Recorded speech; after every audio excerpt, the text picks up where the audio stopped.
J'ai 10 jours de disponible. À partir de quelle date? 18 février.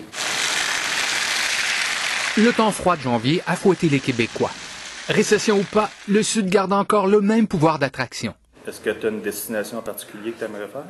C'est ce que nous ont dit les représentants de l'industrie que nous avons rencontrés. Pour l'instant, on n'a pas vu de diminution de la demande de la part des Québécois. Je suis de retour de vacances et c'est une semaine exceptionnelle. Soit la République, Vallarta au Mexique. Jacques Richer connaît bien les destinations soleil.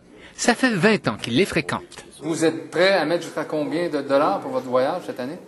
J'avais mis 1500 maximum pour mon 10 jours. 1200 à 1500 $, c'est le budget d'une majorité de Québécois.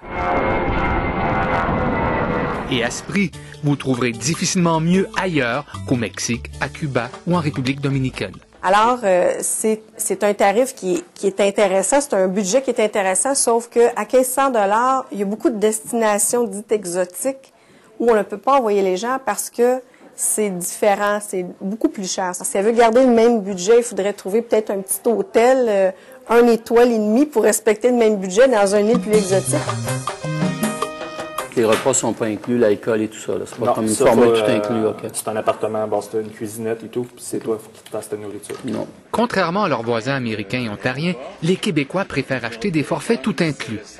Et bonne nouvelle, ils coûtent moins cher cette année. Cette année, il y a beaucoup de capacité sur le marché. Il y en a même qui vont dire une surcapacité.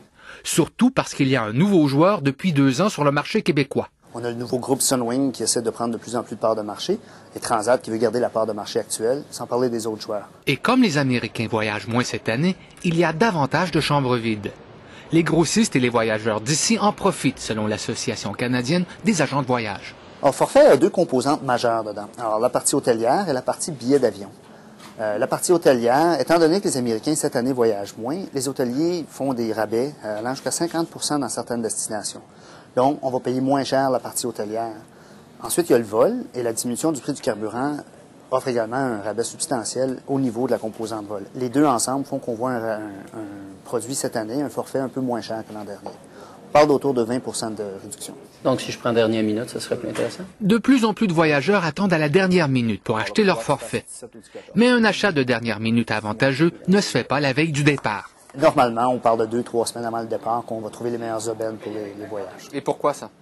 En grosse partie parce que les voyages, c'est un bien périssable. On ne peut pas vendre le billet d'avion la semaine suivant le départ. Il ne vaut rien. On fait encore de l'overbooking comme ils faisaient au temps ou moins? Non, ça, c'est pas si pire. Ils ont compris la leçon. OK. Normalement, les forfaitistes calculent la rentabilité des vols à un taux d'occupation d'environ 80 %. Donc, quand ce taux-là est atteint, l'avion est rentable, le vol va quitter de toute façon, mais au moins, il ne perd pas d'argent sur le vol. Pour remplir un avion, 2 stratégies s'opposent. L'achat de dernière minute est ce que Pascal Chalmel de Voyage Terre des Hommes appelle l'acheter tôt. C'est pour quelle date? Il a remarqué que les grossistes, c'est-à-dire ceux qui vendent les forfaits aux agences, eh bien, ils n'ont pas tous la même approche commerciale. Certains grossistes sont comme, je pense, le groupe Transat a décidé, eux, d'offrir des forfaits à bas marché pour janvier, février, mars, en réservant de bonne heure. Et si on regarde les mêmes forfaits aujourd'hui, ils coûtent 200 à 300 $ de plus.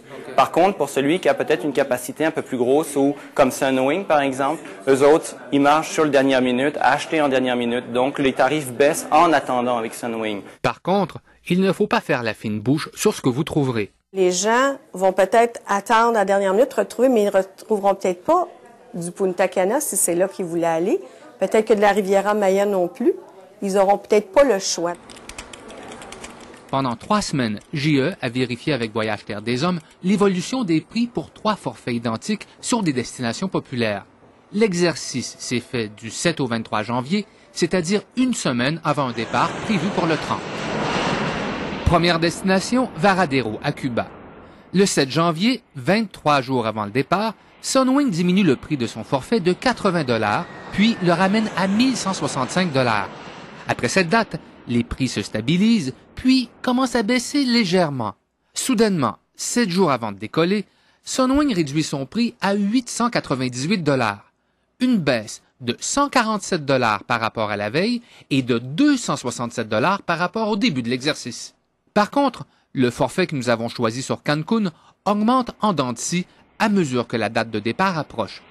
1028 le 7 janvier, 1345 le 20 janvier, 1338 le 21 janvier.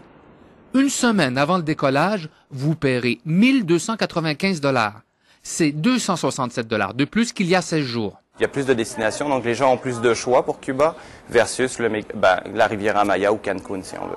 Le forfait choisi à Punta Cana, lui, a connu de légères variations du 7 au 23 janvier. 1 378 $ le 7, 1 429 le 13 et retour à 1 325 le 16. Depuis cette date, le prix ne bouge plus. C'est 53 $ de moins par rapport au début de l'exercice. Ça veut dire probablement que les voyagistes ont déjà fait leurs frais. C'est possible que certaines destinations restent stables, si on fait ça pendant encore une semaine, ou c'est possible que ça aille un petit peu à la baisse, mais pas énormément. Maintenant, si vous cherchez des aubaines sur Internet, il faut savoir que la guerre, autrefois féroce entre les agences en ligne et traditionnelles, tire à sa fin. Il n'y a presque plus d'aubaines à faire sur la grande toile. Les nouvelles politiques des fournisseurs nous interdisent de réduire les prix sur Internet, d'annoncer en réduction, et à mon avis, tout ce qui est certificat cadeau va disparaître aussi à court et moyen terme. Donc, comme d'habitude, critères de mer turquoise, naturellement un bon 4 étoiles comme d'habitude. Pour Chantal Lebel, qui en est à son 19e voyage dans le Sud, il n'y a rien de mieux qu'une bonne agente de voyage. Et ça tombe bien, son agente a remporté le prix de la meilleure professionnelle du voyage pour l'année 2007. Il y a beaucoup de sites sur Internet, je vais voir. Puis quand je vois de quoi, je l'appelle. Puis souvent, elle me dit, quand c'est pas bon, elle me le dit. Puis si c'est bon, elle me le dit. Départ le 21 janvier. Cette année, pour la première fois, elle part une semaine avec son amie Sylvie à la mi-janvier. Son agent lui a déniché en novembre une aubaine qu'il fallait saisir rapidement. Ça, tu dis, c'est 1298 oui, compris. Oui.